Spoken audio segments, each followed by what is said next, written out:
40 inch टाकते. 1.5चा टाकते.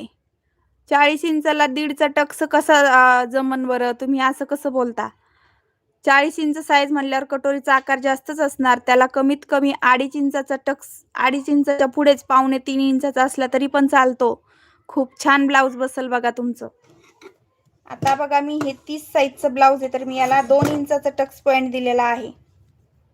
बघा 2 इंचाचा दिलाय, तर एवढा छान असा कफ आलेला आहे बघा या ब्लाऊजला. कुठेही छातीचा आकार आपला दबल्या जाणार नाही. पहा ह्या पद्धतीनं. तर तुम्ही जो टक्स टाकता त्यामध्ये वाढून घ्यायचे. टक्स वाढून घ्यायचा आहे. तुम्ही एक 2.5 इंचाचाच टाकून